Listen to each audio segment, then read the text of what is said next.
Hello everyone and welcome back to Revs and Reviews. Today I have a pretty special vehicle here in front of me. Today I have a 2025 Range Rover Velar, and this one, yes, it is a 2025 and it is pre-owned. Now this Range Rover Velar is the S trim with the all-wheel drive package. Now this one has about almost 14,000 miles on it and is priced just under $60,000. Now this one also has a couple of upgrades like your black appearance package, which gives you these beautiful 19-inch black wheels, which are beautiful. Now I also do like this black on black design. Now the guy who actually sold this traded it in for a Ford F-150, which I thought was pretty interesting. Now this 2025 Range Rover Velar is the new Range Rover Velar. So it did get a refresh in 2025. 2024's model year did look a little bit different and a little bit outdated. Now this 2025 Range Rover does have a few other upgrades as well, like the technology package and the cold climate package, and then you have your sound system package on the inside as well. Now, if you've been here for a while here on my channel, you will know that I have reviewed a Range Rover Velar before, so I can't say I've never reviewed a Range Rover. Now, I actually reviewed a Range Rover Velar here at Gordie Boucher. I believe it was a 2019, so a few years apart within years of the vehicle. Now, I reviewed that, I believe, last year it was, so same time, around the same time, and I actually filmed it in this spot as well. I actually think I was right over there. Now, moving along with this Range Rover Velar, I do have to say I really do like the looks. I like how the front end looks like your bigger body Range Rover, and I do like how that front end is just kind of all tied together. I like the stamped out Range Rover badge. I love our grille here. We have our active shutters in the front, and then we have that beautiful green Land Rover badge. Now, along with that, we also are going to get a pretty cool animation when we unlock the vehicle here. So our front daytime running lights will kind of fade in, which is nice. And then from the key fob, you can also flash the lights, which is nice. And you don't really see that on many vehicles. Now down below here, as you can see, you have your forward-facing camera with your parking sensors. You do have functional vents on the side, which I like. I don't really like that plastic piece that kind of goes across, because I wish it was just part of the bumper and just that black color, which I like. But overall, I do have to say the front end does look really nice. Now, moving along to the side of the vehicle here, obviously you are going to get power folding mirrors, which is nice. You have that nice satin accent along the side, which kind of flows into your body lines along the door, into your fender, which is nice. Now, another thing I do like is how everything is blacked out with this blackout package, because there's no chrome on the vehicle at all. Now, the one reason why I really do like the Range Rover Velar is going to be because of the door handles. When you walk up to the vehicle or press unlock, the door handles will pop right out, and then you have keyless entry on all four doors, which is nice. Now, moving along to the rear end here, you also do get an animation back here with these lights that kind of fade in, which is really cool.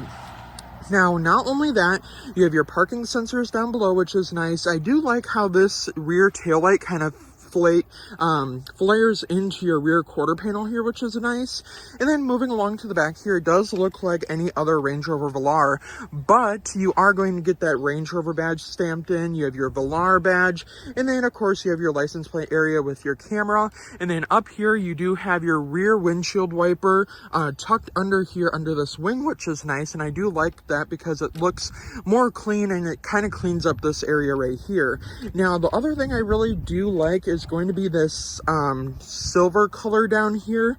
Now, you do have a tow hitch under there, which is nice. This does have that towing package, and these sensors, they do look awfully big down there, but that does give you more sensors and more features with that technology package, because even as I was parking it on this angle, it picked up where this tree was and where the curve was, and it kind of guided me in that area. Now, another thing that this vehicle has is going to be your panoramic sunroof, which is very beautiful. And I like how the glass moves up.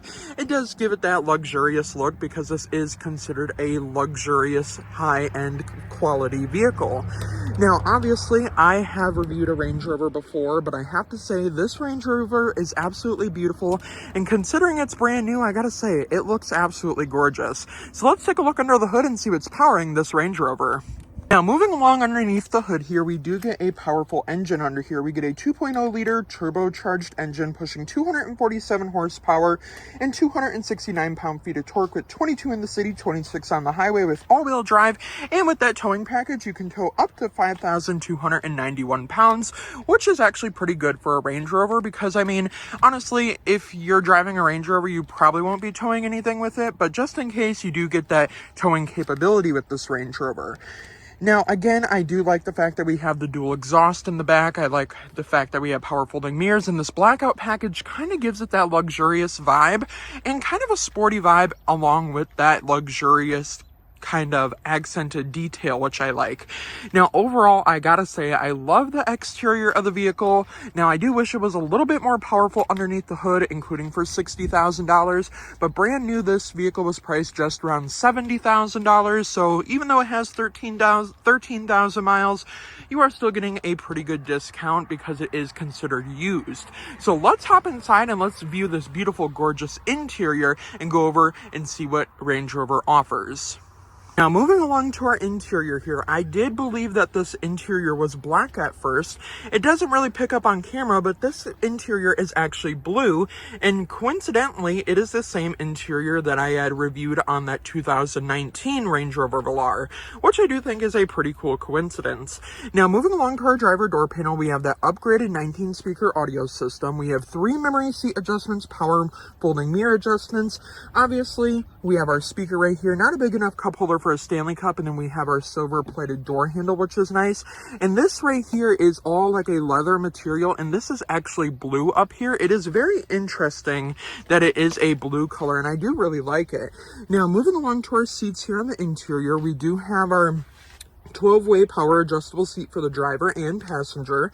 We have our light up Range Rover sill plates, which is nice. Now, this one also does come with WeatherTech floor mats, which the last owner had put in. That was not an upgraded package. Now, moving along to these seats here, I gotta say, the bottom part is blue here. You can kind of see it within the shade here. So the bottom part's blue, the top part is black. There's not really any stitching on the seats besides like down the middle here, and it's kind of a blue stitching, which is nice. I gotta say, the seats are very comfortable, and I gotta say the tech is kind of confusing, but it is also very nice. So let's hop inside and see what Range Rover offers for technology. Now, moving along to the interior here, we do get a very cool interior. So starting with our driver display, we are going to get a 12.3-inch driver display, which is fully digital, obviously. Now, we'll get into the customizations here in a minute, but the one thing that the 2025 Range Rover Velar has is going to be this 11.4-inch curved floating display, which is nice. Now, it kind of sticks out a little bit like an iPad, and you kind of have the flow of the gloss black up top with your air vents, which I do think is pretty cool, and I gotta say, I really do like this screen. Now, as you can notice down here, there's no buttons or anything, and even when you open this storage cubby, there's no buttons. So we'll get into how to function this screen here in a minute. Now, before we hop into that screen, we're gonna hop into this screen over here because this screen is honestly really cool. So moving along to this 12.3-inch driver display over here, we do have the ability to turn on our parking driver assist, and we can turn it on 3 different modes. We can have it off, or we can have it on a less impacted mode, which is nice. Now, we also do have Alexa here in this vehicle. Now, you do not get any Google Assistant, but with Alexa, you can hook this little voice control button up to Alexa, which is nice. Now, I do like this leather heated wrapped steering wheel. Now, the seats in this vehicle are heated but not ventilated or massaging, which is kind of disappointing, but I mean, for $60,000, you still are getting a Range Rover, which is pretty nice. Now, along with that, you may be wondering, how do I customize this screen? Well, you're going to press this little circle button right here, and these are all haptic buttons, so they do change, which is nice. So we have display layout, we have trip selection, heads-up display settings, and then vehicle settings. So I'll start with the vehicle settings, and we can go over that. So we have our tire pressure, our TPMS load settings, our auto apply 4x4i info, and then our show warnings. Now obviously there's no warnings at all. Now when we go to our heads up display settings, we have the enable heads up display content, so you can kind of customize that to your liking. So you have the navigation, the phone, the media, traffic sign recognition, kind of all that, everything you can really think of. Now we do have the trip selection, which is basically trip A and trip B, which is nice. And then we have our display layout. So right now it is on the driver display layout, and then we also do have the media layout. And then we can go back here, we can go to our full map view, which is nice. And I do like how it is kind of like a brighter theme. Now I gotta say, that little notch up there by the speedometer kind of reminds me of my MacBook, which I do kind of like. Now we also do have our one dial display. Now with these displays with the dials, this dial will change colors when you do have a different drive mode. Now along with that, you can select what you want to see on both sides. So on our left info panel, if we don't want to see the music, we can see our trip summary. Then we can also see our 4x4i info, because this is all-wheel drive. We can see our driver assistance. We can also see a very nice clock as well. And then we can also have it as an empty panel. So what I'm going to do is I'm going to leave that on the driver assistance view. And then on the right side right now, it is the maps over there. Now, I kind of want to see the clock on this side. So we're going to put the clock on that side, because I do think that is kind of cool, and it kind of gives it that luxurious vibe. Now you can also go back here to your display layout, and with all the options you can customize it on each side, which I do like. Now when we go to our 2-dial display, this one is a little bit less customizable because you only have the screen right in the middle. So to start, we are going to go to our info panel, and then we can pick from our media. We can also pick from our trip summary, our 4x4i info, our driver assistance, our clock. We can also have it empty, and then it will go back up to our navigation. Now the one that I'm going to leave it on is going to be the driver assistance, because I do kind of like the look of that. Now you may be wondering, what different drive modes do we get? So actually, to change the drive modes, if you look over here, we can change the drive modes right over here. So I actually just bumped the shifter by accident. Whoops. All right, so we press this little button right here, and we'll get into this over here, but basically our main focus right now is going over our different customizations on this with our different drive modes. So we have our dynamic mode, which is going to be our sport mode. They call it dynamic for a more luxurious vibe, obviously. We have a comfort mode, which is going to give us kind of that blue design. Now we also have an eco mode, which is going to turn the gauges green. We have grass, gravel, and snow, which is going to give us a off-road. Now it also asked me if I want to show, or if I want to turn on like the defrosters and stuff, and which I don't want to do because it's like 90 degrees out today. Now we also have a sand mode, and then we have mud and ruts mode, which I do believe is a Ford drive mode as well, like on the Ford Bronco. Correct me if I'm wrong, but I do believe that is one of the drive modes on the Bronco. Now, of course, I really do like this display setup, the 2-dial, but honestly, to make it feel a little bit more modernized, I do have to say I do like the media display here. I like that display, but I like, where did it go? The 1-dial display is my favorite, because I got my clock over there, I got my driver assistance, and then I can see my speed right in the middle, which is nice. Now, of course, you are going to get a ton of safety features in this vehicle, since this does have the safety package. So you're going to get your adaptive cruise control, you're going to get your lane keeping assist, you're going to get a 360 camera all the way around the vehicle. So as we can see, that 360 camera pops up right here. Now this vehicle can also park itself, which is nice. So you can ask the vehicle to park itself, which is nice. And then we also have our off-road camera view, where we can lock our rear differential, which is nice. And then along with that, we can also press this hold button, which will kind of hold the car in place for us, which is nice. And then we can press park, and we'll go back into park, and then there will be a little bit of a delay. You can like customize that when the camera disappears. Now along with that, you're going to get your adaptive cruise control, your front AV, your rear AV, your cross traffic alert, and then of course you're also going to get the driver door warning when you open your door. If there's a car coming, it will lock the door so you can't get out, but once that car passes, you will be able to get out, which is nice. Now, along with that, we have fog lights in the front, and we do have the auto high beam assist, which is nice.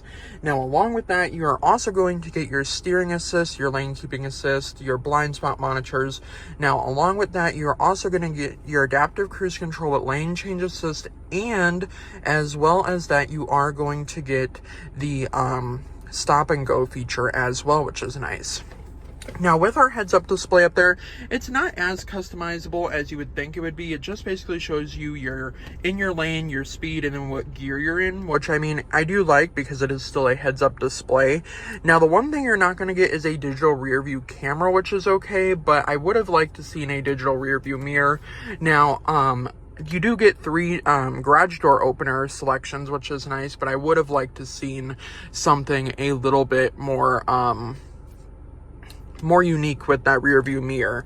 Now, of course, up above here, we are going to get an SOS mode, and then I believe this one is a button if you want to call a tow truck. So if you want to call a tow truck by Range Rover, you can press that button right there, and then you have an SOS button over there, which is pretty cool. Now, moving along to this display down here, this is going to be our 11.4-inch curved display, which I like. Now, this display is going to have a lot of confusing features, but it is also really fun to use, and it is very cool. So to change the climate in here, since there's no buttons, you actually just scroll from the left or right side of the screen, and you can adjust what temperature you want. Now, you can also adjust your volume from here as well, and the audio sound system in this vehicle sounds absolutely amazing. Obviously, I can't share here on YouTube because I will get copyrighted.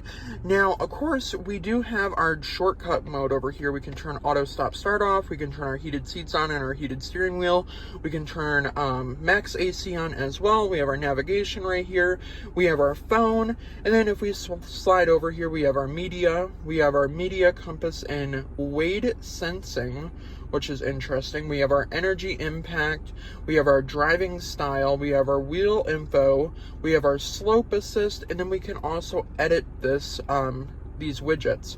So as you can see, we can go and we can see the full list of everything here, and we can kind of customize everything to what we would like it to be, which is nice.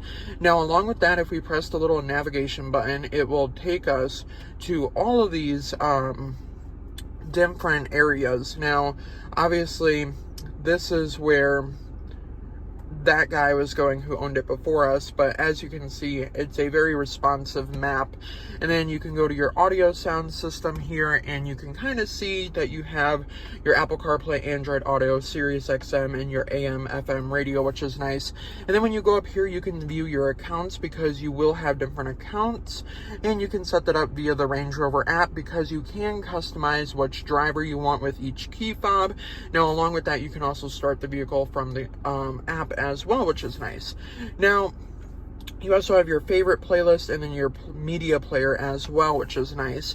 And then with this screen, you can adjust your front defroster and your rear defroster, which is nice.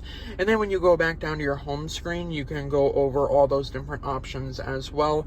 And the home screen is just kind of your shortcuts area, because it does basically control most of the vehicle.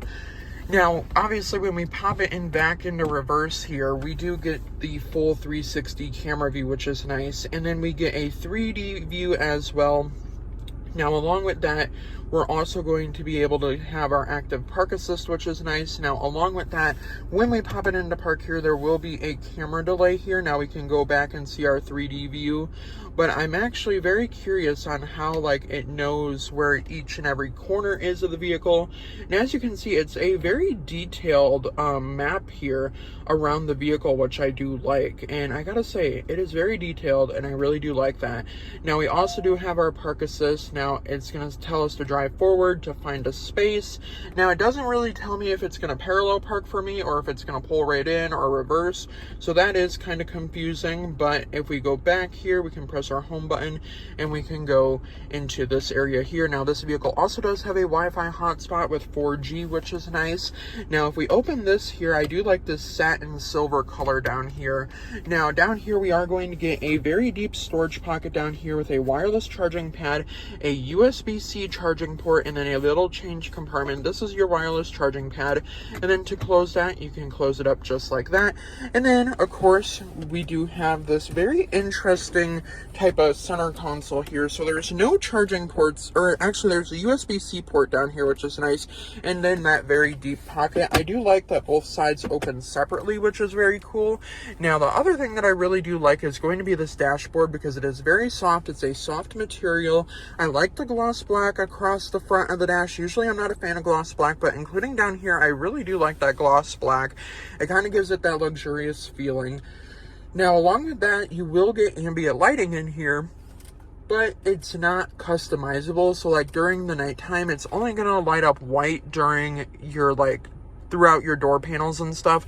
Now, you can add a package which will give you the ability to change all the different colors and stuff. Now, the legroom up front here, you are going to get about 40.3 inches of legroom, and the seat does move far pretty back, and it does move far back. And then also, along with it moving very far back, you can also move it forward a lot, and you can move the backs of the seat.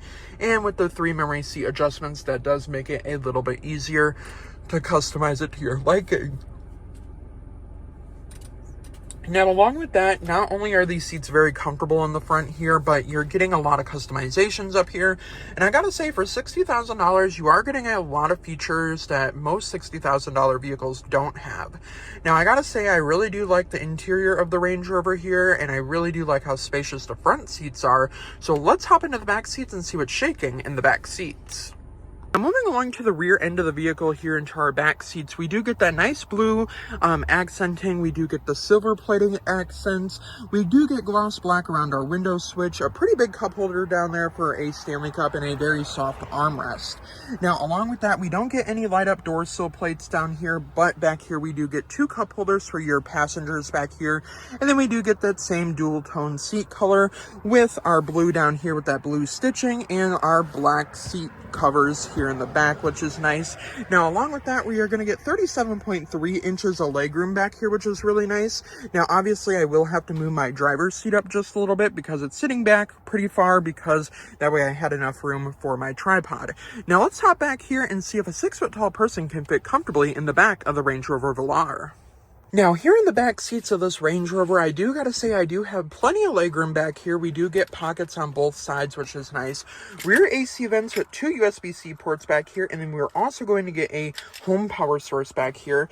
Now, our seats back here are not heated or ventilated. Personally, I would have liked to seen a heated and ventilated seat back here, but I do have to say the seats back here are very comfortable, and I do have to say, honestly, I would enjoy taking this vehicle on a road trip because of how comfortable this vehicle is. So now let's hop into the cargo area and see how much junk we can fit in the trunk. Moving along to the rear end of the Range Rover here, you can open the tailgate from your key fob. You can also swipe your foot under there, which is nice. Now, moving along to the back trunk area here, as you can see, there are WeatherTech floor mats back here that the last owner did put in. You also do have your first aid kit and your wheel locks, which the wheel locks were a personal upgrade. Now, along with that, you do get the ability to fold these seats down, but you have to do it from back here. Personally, since it is a Range Rover, I would have liked to seen them being power folding. Now, along with that, we do get tons of cargo space back here. So with our cargo space, we do get 34.4 cubic feet of space with the seats up, and with the seats down, about 61.1 cubic feet of space. Now, I do have to say, I really do like all the cargo space that we do get here in this Range Rover, and I do have to say, it is a pretty nice opening. Now, if you do have, dogs or something, most of the Range Rovers, you can, lower the back ends of them, to, the air suspension. This one does not have that ability, but I do have to say, I do like these silver plated covers for your rear bumper protector, and I do kind of like this lip right here because nothing's really going to roll out with this lip right here. Now, along with that, you can press this little button up here and the tailgate will go down really nice and seamlessly, which I do like, and it does go down pretty fast as well. Now, another thing before we end the review here is a lot of people do not like these door handles. Now, a lot of people are thinking, oh, well, I'm going to smash my fingers in them or something. Well, if I press the lock button here, it's not going to crush my my fingers at all. As you can see, it's just kind of playing with it and then it will close on its own. So these do not smash your fingers, which is kind of a concern for a lot of people, including with like the Tesla Model S, because I know that was kind of a concern when the Tesla Model S first came out. Now let's go over my honest opinions on this Range Rover. Now, overall, for just under $60,000 and 13,000 miles, I do gotta say, I really do like this Range Rover. It has a ton of luxurious features, and honestly, even though it has 13,000 miles, it is still a brand new vehicle because it is a 2025 vehicle. Now, along with that, I do have to say, I love the black wheels. I love that raven blue interior. I love how far back the panoramic roof goes back. Let me know your opinions. Do you like the Range Rover Velar? Would you take a Range Rover Velar maybe over a Cadillac XT4 or XT5? Would you even take it over a Cadillac Escalade, something similar in its class? Now, overall, I do have to say, I really do like this Range Rover, and I would totally buy this if I had $60,000. Now, before I end the review, a huge shout out to Gordie, Boucher, Ford, Lincoln, in West Bend, Wisconsin for letting me come out and review this beautiful 2025 Range Rover Velar S, which does have a ton of upgrades and a ton of cool features. Let me know what you think down in the comments down below, and I will see you guys in the next review. Have a great day, everyone.